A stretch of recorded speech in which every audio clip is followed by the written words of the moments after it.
Hi everyone! So one of the questions that I get asked all the time is if I can do more What's in the Box Wednesday posts. But before I did that, I thought it might be helpful to tell you all what workboxes actually are and how we use them in our homeschool. So if you're interested in seeing this video, stay tuned and I'll be right back. Okay, so I'm going to just explain how the Workbox system works. Basically, it's just a way of organizing your schoolwork for each of your children on a daily basis, basically. We use it to help keep me organized, the kids organized, everybody kind of stays more on focus, and it helps us to make sure that we get everything done in a day instead of forgetting things or letting things slide through the cracks. If it's in the box, it gets done, and it just works really well for us. So how we do it is I number our boxes, as you can see, and they're numbered 1 through 10 on this, and then I tend to put subjects in order that I want my kids to go through them in. So essentially you put one subject in each box, and you would put anything that they would need for that subject in that box. So for the teeny tot, that might include scissors or blocks or glue or any kind of manipulative that she might use. For my older kids, it might be like a ruler or, whatever, glue, books, pencils, etc. So you put everything that they would need in each box for each subject, and that just kind of helps keep from people getting up and walking around the room and sort of disappearing on you. So essentially, once your boxes are filled, the kids can kind of just start out and start working. This tag right here says work with mom, and we don't really use these that much anymore because my kids know which subjects they need help with.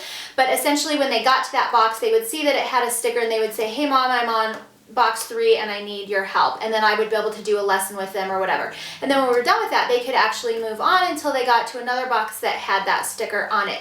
It really helps with independent work. My students can kind of just go and do their work without necessarily asking me a whole lot of questions unless it is a box that needs lessons. And it can also help if I am teaching one of my other students and they hit a box where they need my help. I will just tell them, just go on to your next box, and then as soon as I'm done with your brother, I'll come over and help you, and then we can kind of go back up. But instead of me having to just rifle through papers and try and find something else for them to do or whatever, it just really helps keep them on focus. So I'll just kind of quickly show you when they get to their desk in the morning, they just pull out their first box, take whatever is inside it out, put it on their desk, and complete their work. Then they'll put it back in the box, and then they'll just take their sticker and scoot it over and put it on this side of the box. And that just indicates that that box is done, so they can visually see how many boxes they have done and how many they still have to do and that kind of thing. And I think that just really helps mentally, knowing what kind of workload they have for the day and how far along they are. And when they get to the bottom, it's definitely a sense of completion that they're done for the day. So that's how we use ours, and I will grab my camera and I will go through my boxes a little bit more in depth so you can see what's inside each one. Okay, so here are the cards side by side, and I'm just going to kind of go through them to show you how we would use them in our homeschool. The first thing I wanted to show you is I get a lot of questions on the stability for the 10 drawer cards, and so I didn't put the wheels on, but they are a little bit wobbly. Now I normally have these up against a wall and maybe a desk next to them, so this has never been an issue for us. If somebody's climbing on them, then maybe you would have obviously an issue, but really, if you're just using them for school supplies, it hasn't been a problem. And then the other thing I want to show you is that these drawers actually pull all the way out. Now, in the Workbox system, she suggests you take the drawer out and then stack them on the floor. We do not do that because it just creates a stack of drawers on the floor. It's a mess. People are tripping over them. So we tried that for like one day and then stopped. Okay, so here would be a sample set of boxes, and here is our organizing tray up on the top, and this is just a little plastic organizing tray, and it actually is meant to go in drawers, and I'll show you when we get over to the IKEA drawers how that works. But it just houses all of their supplies. I used to put their supplies in their drawers, but it seemed like they were getting lost and whatever, so now we just keep them on top. And that's just anything they might need. We've got glue, erasers, dry erase, pencils, scissors, markers, fun erasers, whatever, lip gloss. Okay, so in drawer number 1 is their daily learning notebook, and this is downloadable for free on my blog, and I'll link that below as well. One of the downsides for these drawers is they really barely fit these 3-ring binders in. You kind of have to squish them in there a little bit, and so I don't like that. They definitely fit better in the IKEA drawers. So and that's their first drawer. And then the next drawer is another binder, which is their Bible, and right now we are doing the Grapevine Bible study, and I don't know if you can kind of see in there, but, oh, and also their pencils for that. The next one would be their math box, and so this is their workbox, math worksheets, and then I actually keep the drawer and then I just pull out their worksheet. Just makes it easier for storage. The next one is her All About Spelling drawer, and then I have a snack in here because I usually just put a snack halfway down and just kind of motivates them to keep going. It gives them a little bit of nutrition in the middle of the day. Next box is her English workbox, and this is just a report she's working on. The next one down is handwriting, and I use a Reason for handwriting. I love it. Never had any issues with it. I like the lines, and they do scripture writing, and so that's just the one we choose. Here's her reading box, and we're doing a Becca reading right now, and so she has her reader in here, and normally I'll put a sticky note on here with what pages she needs to read for the day, and then this is just a little spiral that she keeps. She has to write all the vocabulary words from each story in her little spiral. And then this is a Draw Right Now art box, and I love these books. There's a series of them. I think there is 12 maybe, and they're all just different themes. And these are so cute.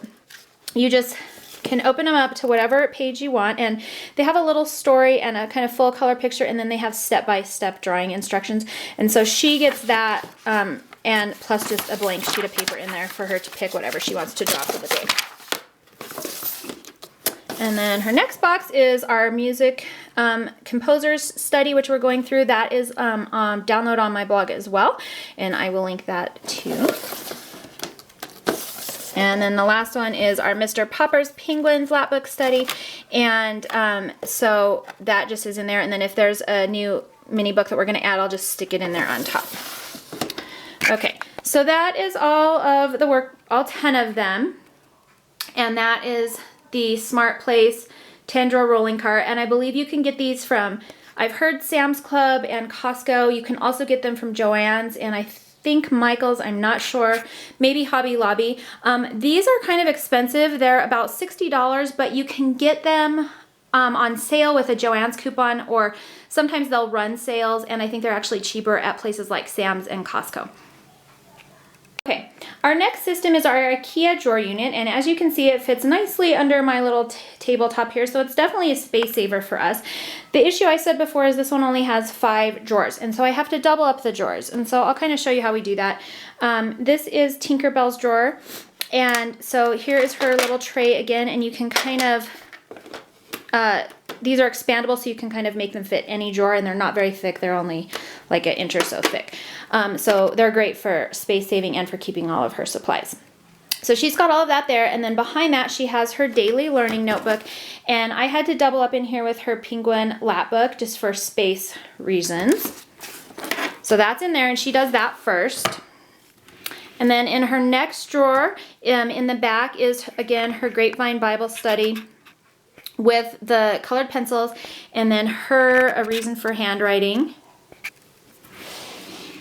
Oh, and again, I just keep their books in here, and then I just pull out the worksheet. All right, her next one is her math drawer. And so there's the blocks, her DVD, and then again, her worksheet for the day. And then this is her spelling drawer and her phonics reading drawer. And so she has a snack in here. She has pretzels. We do trail mix, granola bars, whatever. Goldfish, anything that's just easy to kind of toss in there and give them a little bit of something to snack on. We are right now going through a Becca readers, we kind of switch them out just for fun. And then her basic phonics flashcards are in here as well. And then she does a Spelling 1 worksheet from Becca, and then we also do All About Spelling with her, but I have that over in my teacher's manual section just because it's easier for me to pull that out and do the lesson with her. And then in her last drawer is her Becca worksheets, and there's a language 1 worksheet and a letters and sounds 1 worksheet. And that is all that Tinkerbell has in her drawers. Here's the size of them kind of together. I don't know if you can see that. The IKEA drawers are definitely more sturdy and a little bit deeper. The other ones are just nice because you can do one subject per drawer.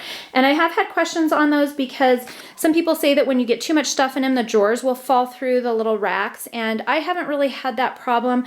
For the most part, a workbook and a worksheet is all that we really ever put in them, and that's just never enough weight to have caused any issues for us, but I guess it's just something for you to be aware of. So that's it. That's how we use our Workbox system. We do use this every day, and it's definitely helped our homeschooling a ton. It's cut down on all the whining and complaining, and it just helps everybody keep on focus and on track, including me. Quickly, I will say that I believe these cards are about $60 at Joann's. You could always use your 40% off coupon, or they also run sales on them all the time. I've also heard you can get them at Costco and at Sam's Club, but I will link in my blog post link so that you can see them. The Vika almond drawers are closer to $70 a piece, but we purchased those because they are like a permanent sort of furniture fixture in our homeschool room, and they're very sturdy and they're definitely worth the money. Quickly, as far as refilling these boxes, it takes me about 15 minutes a day, I would say, to refill all 4 of our student boxes. And I don't switch the subjects around anymore. I used to do that when I first started, but my children said they didn't care and it was just a waste of time. So I stopped doing that. I just pull out the drawer, pull out their next worksheet, or put a sticky note with their next reading assignment or a new snack or whatever, new game in the art box, that kind of stuff. And I really do it very fast. And once you get used to it, it really shouldn't take you any time at all. So it's very easy. It's easy to keep up with. It keeps everybody organized, and I would highly recommend this system if you have more than one student for sure. So if you have any questions, please feel free to email me. You can always reach me at erica@confessionsofahomeschooler.com, and I will link my blog post if you're watching this on YouTube underneath in the more, there's a little button that says show more. You can just click that and get to my blog post that will have links for everything that I might have talked about in this video. So I hope you enjoyed our system, and if you have your own way of doing it to share, feel free to leave a comment on that below as well, and I will see you next time.